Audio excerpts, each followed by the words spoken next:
the props that tried too hard. There's a difference between evidence that functions and evidence that performs. Between elements of a crime that serve an operational purpose and elements that exist primarily to tell a story. When we look at the staging in this case, the ropes, the tape, the various elements that were supposed to convince us this was the work of dangerous intruders, we find ourselves in the territory of performance rather than function. These elements don't work the way they're supposed to work. They don't serve the purposes they claim to serve. Instead, they sit there in the evidence, theatrical and unconvincing, trying very hard to communicate something that the rest of the evidence quietly contradicts. And in that trying, in that obvious effort to create a particular impression, they end up revealing more about who placed them and why than they ever reveal about the crime they're supposed to represent. Theme 1. The tape that didn't need to seal. Let's start with the duct tape. It was found on JonBenet's face, but not in a way that suggests it served any real functional purpose. Not pressed firmly, not wrapped around, not applied with the kind of force or care you'd expect if someone were genuinely trying to prevent her from making noise or breathing freely. It was there, yes, but it was there superficially, almost decoratively, like someone had placed it because they thought it should be there, because duct tape over the mouth is what you imagine when you think about kidnapping, but without any real understanding of how or why kidnappers actually use tape. Think about what tape is supposed to do in a kidnapping scenario. It's a tool of control. You use it to prevent someone from screaming, from calling for help, from making noise that might alert others to what's happening.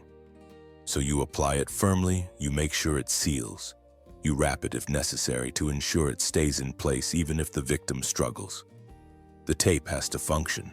It has to work. Because if it doesn't, if the victim can still make noise, then the tape has failed at its only job. But the tape found on JonBenet wasn't applied with that kind of functional intent. It was loose enough that it could have been easily displaced. It wasn't wrapped or reinforced. There was no evidence of adhesive residue suggesting it had been firmly pressed and then struggled against. It was just there, placed on her face in a way that created the visual impression of restraint without actually functioning as restraint. And that disconnect between what the tape was supposed to do and how it was actually applied tells us something crucial. It tells us the tape wasn't placed during a struggle, wasn't placed to control a frightened, resisting child. It was placed after, when there was no need for it to function because there was no longer anyone to restrain. When it existed purely as a visual element, a prop in a staged scene meant to communicate kidnapping to whoever would eventually find her.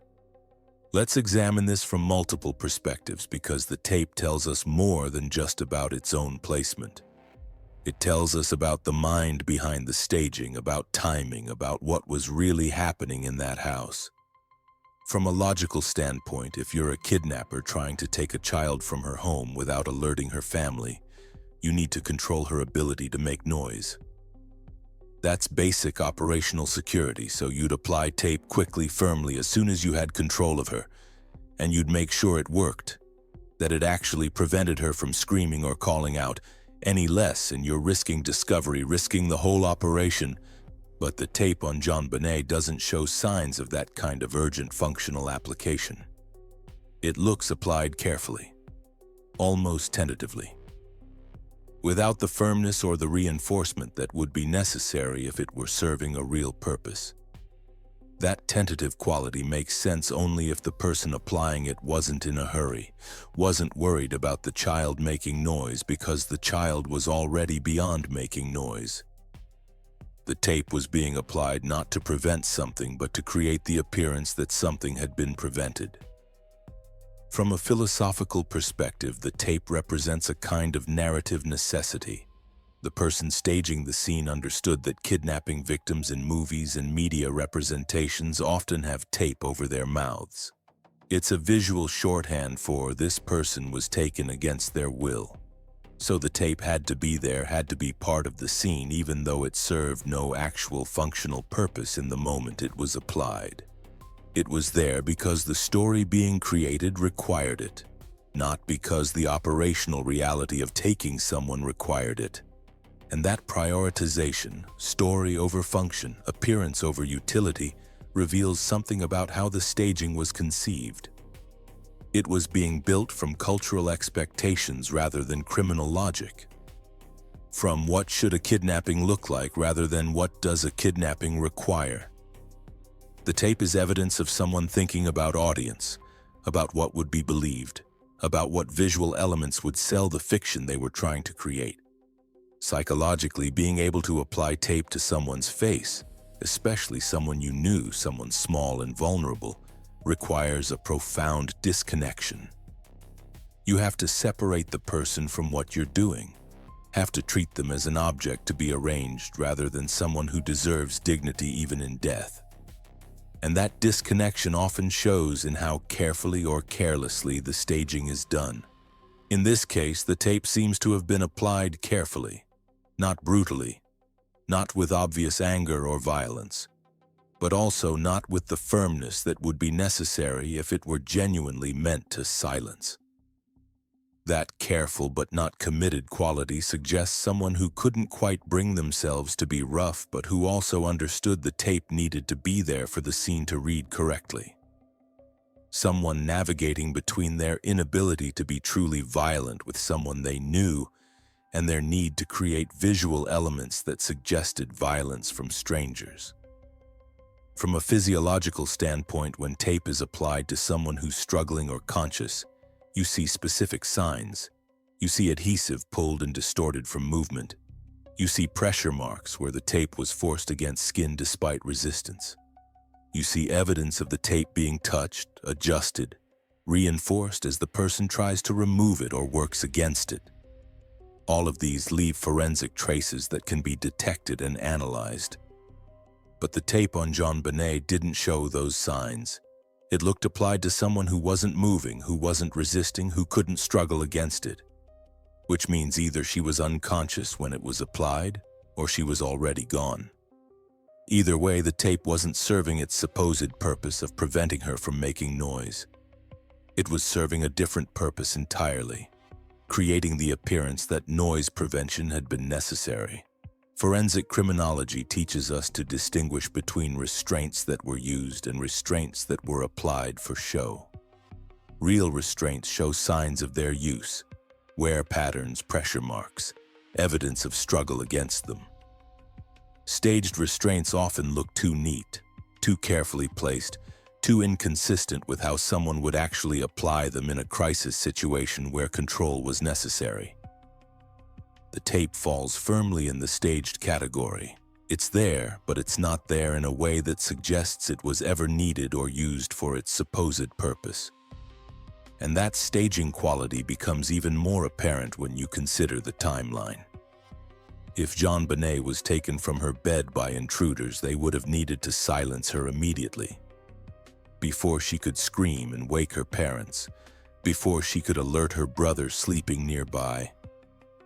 The tape would have been one of the first things applied, and it would have been applied firmly and urgently. But the evidence doesn't support that timeline. The evidence supports tape applied much later, applied carefully, applied to someone who was no longer capable of making noise and therefore didn't need to be silenced. Applied as part of a scene being staged rather than as part of a crime being committed. From an anthropological perspective, the use of tape in this way reflects cultural knowledge about crime rather than criminal knowledge about execution. In media representations, kidnapped victims often have tape over their mouths. It's a visual element that signals danger, helplessness, criminal intent. So someone staging a kidnapping scene from cultural knowledge rather than criminal experience would think tape over the mouth, that's what kidnappers do. But real kidnappers understand that tape is a tool with specific uses and limitations. They understand how to apply it effectively. They understand that improper application renders it useless. The tape in this case wasn't applied with that understanding. It was applied with the understanding that tape should be there, not with the understanding of how to make it work. Finally, let's think about the tape from the perspective of someone creating a scene meant to mislead. You need elements that point toward external criminals, elements that suggest violence and control and intent to harm. Tape over the mouth checks all those boxes. It suggests the child was silenced, that someone wanted to prevent her from calling for help, that this was done by people who understood they needed to maintain control to execute their plan. But you're not actually a kidnapper. You don't actually know how kidnappers operate. So you apply the tape based on what you think it should look like, not based on what would actually work. And in that gap between cultural expectation and operational reality, the staging reveals itself. We've examined the tape from every angle, and what it tells us is consistent. This wasn't a functional element applied during a crime. It was a theatrical element applied after, meant to create an impression rather than serve a purpose. The tape performs the idea of silencing without actually having silenced. And in that performance, in that gap between what it's supposed to represent and what it actually shows, we see the hand of someone staging a scene. Someone who needed the tape to be there for the story to work, but who didn't need it to actually function because by the time it was applied, there was no longer anyone to silence. Theme 2. The ropes that couldn't restrain. Now let's turn to the ropes. Like the tape, they were there. Physical evidence that kidnappers had bound JonBenet, had restrained her, had taken steps to prevent her from escaping or fighting back. That's what the ropes were supposed to tell us. That's the story they were meant to communicate. But when we look at how the ropes were actually tied, where they were placed, what evidence they do and don't show, the story falls apart. Because these ropes weren't doing what ropes in a kidnapping are supposed to do. They weren't restraining. They weren't controlling. They were, like the tape, performing an idea of restraint without actually functioning as restraint. The ropes were tied loosely, loose enough that they could have been slipped, loose enough that they wouldn't have prevented movement even if someone had wanted to move. The knots weren't complex or particularly secure. There was no evidence of rope burns or pressure marks that you'd expect to see if someone had struggled against binding. The ropes were just there, present in the scene but not integrated into it in a way that makes operational sense. Think about what ropes are for in a kidnapping. They're for control. You bind someone's hands so they can't fight you or try to escape. You bind their feet if you need to transport them and want to make sure they can't run. Every rope serves a specific control function, and you tie them tightly enough that they work, that they actually prevent the person from doing what you don't want them to do. But the ropes on JonBenet didn't serve those functions. They were tied in ways that wouldn't have prevented her from moving her hands if she'd wanted to. They were placed without the kind of tightness or security that would be necessary if actual restraint were the goal. They looked like someone's idea of how bound hands should look, without the functional reality of bindings that actually needed to work. Let's examine what the ropes tell us from multiple perspectives, because like the tape, they reveal more in their failure to function than they would if they'd been properly applied. From a logical standpoint, if you're binding someone to control them, you need the bindings to work. That's not optional. That's the whole point. Loose ropes that can be slipped are worse than no ropes at all because they create a false sense of security. You think you've restrained someone when you actually haven't. So real kidnappers, people who understand what they're doing, tie ropes tightly. They check the knots. They make sure the binding will hold even if the victim struggles. But the ropes on JonBenet show none of that competence or understanding.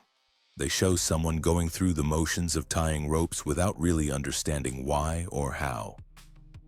Someone creating the visual appearance of binding without concerning themselves with whether the binding would actually work. And that makes sense only if the ropes weren't meant to work, if they were being applied to someone who no longer needed to be restrained for the purpose of creating a scene rather than executing a kidnapping. From a philosophical perspective, the ropes raise questions about intent and knowledge. What does it mean to tie ropes that don't restrain? What purpose do they serve if not the purpose they claim? The answer is narrative purpose. The ropes exist to tell a story, to communicate to whoever finds the body that this child was bound, was controlled, was in the hands of people who intended to harm her. The ropes are evidence not of what happened, but of what someone wanted investigators to think happened. And in serving that narrative purpose, the ropes actually reveal the opposite of what they're meant to reveal. They reveal that whoever tied them didn't need them to function, didn't need to actually restrain JonBenet because she was already beyond resisting. The looseness of the ropes, the superficial quality of the knots, these aren't signs of incompetent kidnappers. They're signs of someone staging a scene who couldn't bring themselves to tie the ropes the way they would need to be tied if they were real. Psychologically, being able to tie ropes on someone, especially on a child, especially on someone you knew, reveals something about compartmentalization and emotional state. If you tie them tightly, you're acknowledging what you're doing. You're committing to the act of restraint, accepting the violence inherent in binding someone against their will. But if you tie them loosely, you're creating distance. You're going through the motions without fully committing. You're staging the appearance of violence without being able to fully enact it. The loose rope suggests someone who needed them to be there for the scene to work, but who couldn't quite bring themselves to tie them the way they should be tied if they were real. Someone who was performing restraint rather than executing it. And that performance, that hesitation, reveals something about the relationship between the person tying the ropes and the person they were being tied on. You can be more brutal with strangers. With someone you know, someone you've cared for, the brutality becomes harder. The ropes become symbolic rather than functional. From a physiological standpoint, when someone is bound and struggles against binding, it leaves marks. Rope burns from friction as they try to work their hands free. Pressure marks where the rope cuts into skin. Bruising around the binding sites from the force of struggling against restraint. These marks are distinctive and forensically significant because they tell us the binding was applied to someone who was conscious and fighting against it. But JonBenet's body didn't show those marks, or the marks that were present didn't match what you'd expect from genuine struggle against restraint, which tells us either she never struggled because she was unconscious or already gone when the ropes were applied, or the ropes were so loose that struggling wouldn't have created the kind of friction and pressure that leaves forensic evidence. Either way, the absence of struggle marks tells us the same thing the loose ropes tell us. These weren't functional restraints applied to control a resisting victim. They were props applied to create a scene. Forensic criminology gives us frameworks for analyzing binding in kidnapping and assault cases. And one clear pattern is that functional bindings show evidence of their function. They show wear. They show tightness. They show the kind of careful application that comes from someone who needs the binding to work. Staged bindings, by contrast, often look too neat or too loose. They're positioned in ways that wouldn't actually prevent movement. They're tied with knots that wouldn't hold under pressure. The ropes in this case fit the staged pattern almost perfectly. They're present, but they're not present in a way that suggests they were ever needed for their supposed purpose. And that staging becomes even more apparent when you consider the timeline and sequence. If intruders were taking JonBenet and needed to control her, the binding would happen early, as soon as they had her, before she could fight or flee. The ropes would be essential to executing the kidnapping. But if the ropes were applied later, after she was already in the basement, after she'd been gone for hours, then they're not about control at all.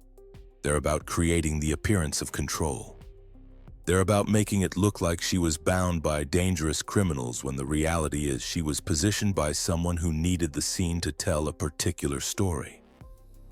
From an anthropological perspective, the cultural knowledge of what binding looks like often comes from media representations rather than criminal reality. In movies and TV shows, kidnapped victims are shown with ropes around their wrists, often in front of them, often tied with simple knots. It's a visual shorthand that audiences recognize immediately. So someone staging a kidnapping scene from that cultural knowledge would tie ropes the way they've seen ropes tied in fiction, positioned for visual impact rather than functional restraint. But real criminals, people who actually need to bind someone, don't tie ropes for visual impact. They tie them for function. The positioning, the tightness, the type of knot. All of these are determined by the need to control the victim effectively. The ropes in this case don't show that kind of functional thinking. They show someone working from cultural expectation rather than criminal necessity. Finally, let's think about the ropes from the perspective of someone who needs to create evidence of external criminals. You understand that kidnapped victims are bound. That's part of how kidnapping works. So you need bindings to be present in the scene. But you're not actually a kidnapper. You don't know how to tie ropes for restraint. You don't think about tightness and security and preventing escape. You just know ropes should be there, so you tie them. But you tie them based on what you think they should look like, not based on what they need to do. And in that gap, between appearance and function, between cultural expectation and operational reality, the staging reveals itself. The ropes become evidence not of a kidnapping, but of someone trying to make it look like a kidnapping occurred. Someone who understood what visual elements needed to be present, but who didn't understand how those elements actually work in the context they're supposed to represent. We've circled through the evidence the ropes provide, and what emerges is a consistent picture. These weren't functional restraints. They were theatrical elements. Props placed to create an impression rather than to serve a purpose. The looseness of the ties, the superficial quality of the knots, the absence of struggle marks, all of it points to ropes applied after the fact to someone who was already beyond struggling, for the purpose of creating a scene that would mislead investigators about what really happened in that house. The ropes perform the idea of restraint, but in their failure to actually restrain, in their theatrical quality, they end up revealing the truth they were meant to hide. Theme 3. The device that tells two stories. Now we come to perhaps the most troubling element of the staging, the device found around JonBenet's neck. Unlike the tape and the ropes, this element wasn't superficial. It wasn't merely theatrical. It had been constructed with some thought, some effort. It served a purpose, though that purpose remains one of the most debated and disturbing aspects of the entire case. And in its construction and application, it tells two stories that exist in tension with each other. The story it's meant to tell, of dangerous intruders using violence. And the story it actually tells, of someone in that house with access to household materials, creating something that speaks to rage or control or terrible accident, but not to the kind of violence that strangers inflict during a kidnapping gone wrong. The device was made from items found in the house: a cord, a piece of one of JonBenet's paintbrushes, fashioned together into something that could tighten, that could apply pressure. The construction shows some sophistication. This wasn't just a rope thrown around someone's neck. It was a device that required thought, assembly, understanding of how to create something that would work in a particular way. And that construction is revealing, because if you're an intruder who needs to control or silence a child, you use what you brought with you or what's immediately available. You don't stop to construct a device. You don't take time to find materials, fashion them together, create something purpose-built. That takes time. That takes focus. That takes a level of thought and planning that contradicts the image of panicked criminals trying to execute a kidnapping and escape before being discovered. Let's examine what this element tells us from multiple perspectives, because it's perhaps the most complex piece of staging evidence we have. It reveals things about whoever made it, about their state of mind, their knowledge, their relationship to what was happening, that the other staged elements don't fully capture. From a logical standpoint, the device's construction tells us about timing and opportunity.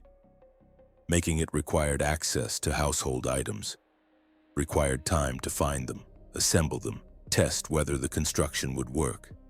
That's not something you do in a moment of panic. That's not something intruders do while trying to maintain operational security in someone else's home. That's something someone does when they have time, when they have privacy, when they're not worried about being discovered mid-construction. The fact that household items were used, particularly something as specific as JonBenet's paintbrush, tells us the person who made this had intimate knowledge of the house, knew where craft supplies were kept, knew what materials were available, felt comfortable enough to move through the house, locating and gathering what they needed to construct this device. That level of comfort, that knowledge of where things are kept, it points inward, to someone who belonged in that house. Someone for whom finding a paintbrush wasn't a matter of searching through unfamiliar spaces, but of knowing exactly where to look. From a philosophical standpoint, the device raises profound questions about intent. What was it meant to accomplish? Was it constructed in a moment of rage? Was it fashioned to create a specific kind of control? Was it something that happened in the course of something else? Behavior that escalated beyond what was intended? The device itself can't tell us the answers to these questions, but it can tell us something about the mind that created it. This wasn't impulsive. This wasn't someone grabbing the first thing available and using it without thought. This was constructed, which means whoever made it had time to think, time to plan, time to bring materials together in a specific configuration. And that planning is inconsistent with the chaos of an interrupted kidnapping. It's inconsistent with intruders operating on a tight timeline. It's consistent with something else, something that happened within the household, with someone who had the time and privacy to construct this device without fear of interruption. Psychologically, creating something like this requires a particular state of mind, either cold calculation, knowing what you want to create and methodically assembling it, or dissociation, operating in a kind of altered state where the normal restraints on behavior have broken down and you're acting without fully processing what you're doing. Either way, it requires some degree of separation from the reality of what the device will be used for. You have to be able to focus on the mechanics of construction rather than the human reality of what you're constructing. That separation is possible in situations of extreme stress, particularly in situations where someone has already crossed a line and is now in a state of trying to manage the aftermath. The rational mind takes over, focuses on problems to be solved, what needs to be done, what elements need to be present for the scene to read correctly. And in that state, you can do things, construct things, stage things that you wouldn't be able to do if you were fully present to the emotional reality of the situation. From a physiological standpoint, the construction of the device required fine motor control, the ability to tie knots, to fashion pieces together to create something that would hold under pressure. That level of fine motor control is difficult when you're in acute fear response, when your hands are shaking with adrenaline, when your nervous system is screaming at you to flee. But it's possible when you're in a different kind of stress state. When you're focused, when you're problem-solving, when your body is moved out of panic and into a kind of determined action. The fact that the device was constructed relatively competently, that it held together, that it functioned, tells us the person making it wasn't in complete physiological breakdown. They had enough control, enough focus to execute the construction successfully. And that control suggests someone operating in familiar territory. Someone who wasn't afraid of being caught mid-construction because they were in a space where they had every right to be. Forensic criminology teaches us to look at constructed weapons or devices as evidence of planning and access. And what the construction here tells us is that someone had both. They had access to household materials. They had the time and privacy to put those materials together. They had enough composure to create something that would work rather than something thrown together in panic. All of that points away from intruders and towards someone in the house, someone who could move through that space, access what they needed, take the time required to construct the device, all without fear of discovery. because they weren't intruders who needed to worry about being caught. They were someone who belonged there. From an anthropological perspective, the use of household items in this way speaks to intimate knowledge of the space and its contents. Different households keep different items in different places. Knowing where to find a paintbrush, where craft supplies are stored, what materials are available. That's not general knowledge. That's specific to the household. That's knowledge you gain from living somewhere, from being part of the daily life of that space. The fact that the person who constructed this device had that knowledge tells us they weren't strangers. They were insiders. People who knew the household well enough to navigate it, to locate what they needed, to use its resources in constructing what they needed to construct. That insider status becomes even more apparent when you consider that the paintbrush used was specifically JonBenet's. From her art supplies, from materials that belonged to her. Knowing which supplies were hers, where they were kept. That's intimate household knowledge, not the knowledge of an intruder. Finally, let's think about the device from the perspective of someone staging a scene. You need something that suggests violence from external criminals. Something that makes it clear this wasn't an accident, wasn't something that happened within the family's normal interactions. You need evidence of intent to harm. And a constructed device serves that purpose. It suggests someone who planned, who brought tools or created them, who understood what they wanted to accomplish and took steps to accomplish it. But in creating that evidence, you reveal things you didn't mean to reveal. You reveal your access to household materials. You reveal your knowledge of where things are kept. You reveal that you had time. Time to find materials, time to construct, time to think through what needed to be created. And all of that time, all of that access, all of that knowledge, it contradicts the narrative of intruders operating under time pressure in an unfamiliar space. The device tells two stories, and we have to reconcile them.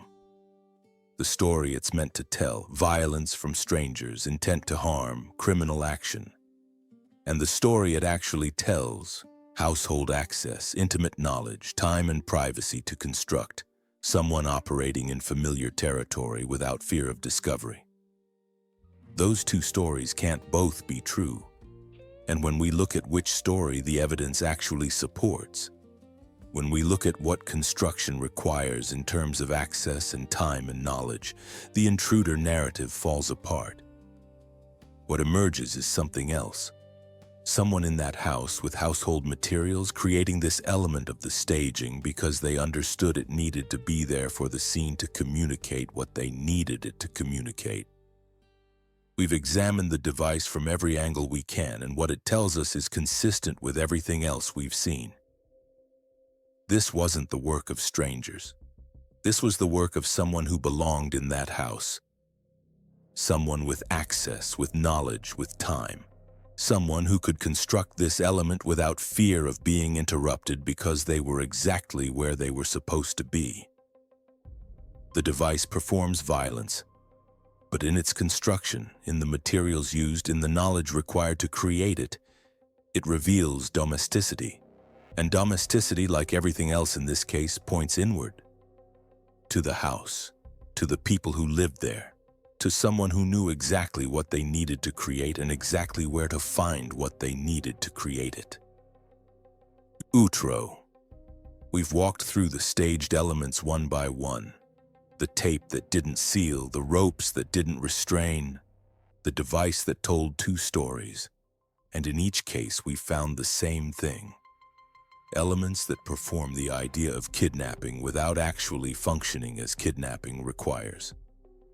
Elements that look right from a distance, from a cultural expectation standpoint, but that fall apart when you examine how they were actually applied, what they actually show, what they actually reveal about timing and access and knowledge. The staging was meant to convince us this was the work of dangerous intruders. People who broke in, who planned to take JonBenet, who used violence and control to execute their plan. But staging always reveals more than it conceals. It reveals knowledge, it reveals access, it reveals time. And all of those revelations point away from the story the staging was meant to support. The tape, the ropes, the device, they're all theatrical. They're all performing roles in a narrative that needed to be believed. But theatrical elements have a quality that real elements don't. They're too neat or too messy, too carefully placed or too carelessly applied. They don't quite fit the operational reality they're supposed to represent because they were created from cultural knowledge rather than criminal experience. And in that gap, between what the staging looks like and what it actually reveals, we see the truth. These elements weren't placed by intruders operating under time pressure in unfamiliar territory. They were placed by someone who had time, who had access, who had intimate knowledge of the household and its contents. Someone who understood what needed to be present for the scene to read as kidnapping, but who didn't fully understand how those elements actually work in the context they're supposed to represent. Next time, we'll look at another gap in this case. The silence from the one person who was on JonBenet's floor that night, who slept in a room near hers, who might have heard something if there was anything to hear. We'll examine why Burke was never questioned by his parents that morning, why his potential testimony was protected rather than pursued, and what that protection reveals about what people in that house feared he might say. Because the questions that aren't asked are often as revealing as the ones that are, and the decision to leave Burke's potential knowledge unexamined, to keep him sleeping peacefully while chaos supposedly swirled around him. That decision tells us something about what his parents already knew. Something they didn't need him to confirm because they already understood exactly what had happened in that house while he slept.